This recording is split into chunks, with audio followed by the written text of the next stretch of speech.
बाथहरू धेरै किसिमको हुन्छ। धेरै किसिमको बाथमा चाहिँ सोग्रेन सिन्ड्रोम भन्ने पनि बाथ एक किसिमको बाथ हो। सोग्रेन सिन्ड्रोम भन्ने बाथमा चाहिँ खास यसमा जोर्नी दुख्ने बाहेक अरू समस्या पनि हुने गर्दछ। धेरै जस्तो मानिसहरूले चाहिँ बाथ भनेपछि जोर्नी दुख्ने, युरिक एसिड बढ्ने बुझ्नुहुन्छ, खास त्यस्तो होइन। जोर्नी दुख्ने त विभिन्न बाथको लक्षणमा जोर्नी दुख्ने पनि पर्छ, तर हरेक बाथमा जोर्नी दुख्दैन।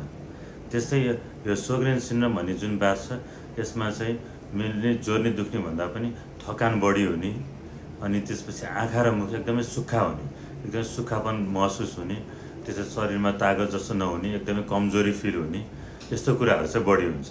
यसमा पनि जोर्नी चाहिँ दुख्न सक्छ, तर मेन चाहिँ सुक्खापन बढी हुने र थकान बढी हुने गर्दछ। बाथ भयो भनेर जस्तै अब सोग्रेन सिन्ड्रोम भन्ने बाथ भएर एकदमै तनाव लिने, स्ट्रेस लिने गऱ्यो भने चाहिँ खास झन् यो त्यो स्ट्रेसले गर्दाखेरि लक्षण बढी आइरहेछ कि सोग्रेन सिन्ड्रोमले गर्दाखेरि लक्षण बढी आइरहेछ, धेरै डक्टरहरू पनि कन्फ्युज हुनसक्छ फेरि त्यस्तो कन्डिसनमा। त्यही भएर सोग्रेन सिन्ड्रोम बाथ छ भनेर धेरै आत्तिनुपर्ने, धेरै डराउनु पर्ने हुँदैन। खास डक्टरले भनेअनुसार औषधि गर्ने, समय समयमा चेकअप गर्ने, समय समयमा ब्लड टेस्ट गरेर हेर्ने, त्यस्तो गर्दाखेरि चाहिँ बाथ तलमाथि भएको र बाथको औषधिको साइड इफेक्ट पनि कहिलेकाहीँ भइहाल्यो भने पनि त्यो हामीले हेर्न सक्छौँ।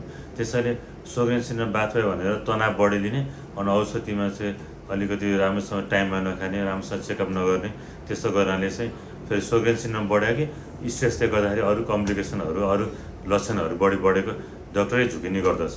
त्यसैले हामीले सोग्रेन सिन्ड्रोम भएको बिरामीले चाहिँ स्ट्रेस भएर स्ट्रेसको औषधि खाए पनि, तर बिस्तारै हामी सोग्रेन सिन्ड्रोम पनि कन्ट्रोलमा ल्याउँछौँ र स्ट्रेसको औषधिहरू पनि बिस्तारै हामी बन्द गर्ने कोसिस गर्छौँ।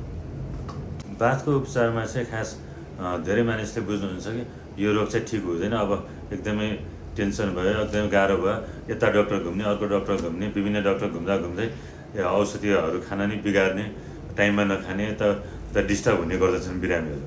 तर आजकलको टाइममा चाहिँ, अहिलेको समयमा चाहिँ बाथको औषधिहरू, विभिन्न औषधिहरू आइसक्यो हुनाले बाथको रोग हट्दै नहटे पनि तर औषधि खाएर एकदमै राम्रोसँग साधारण जीवन राम्रोसँग बिताउन सकिन्छ।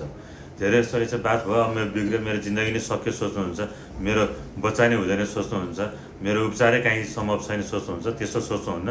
आजकल आएको औषधिहरूले धेरै राम्रो हुने गर्दछ।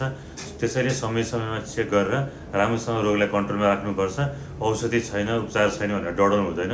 सुगर प्रेसर जस्तै औषधिले हामीले नियमित रूपमा सेवन गरेर टाइममा डक्टरसँग कन्सल्टेसन गरेर यो रोगलाई राम्रोसँग कन्ट्रोलमा राख्न सक्दछौँ।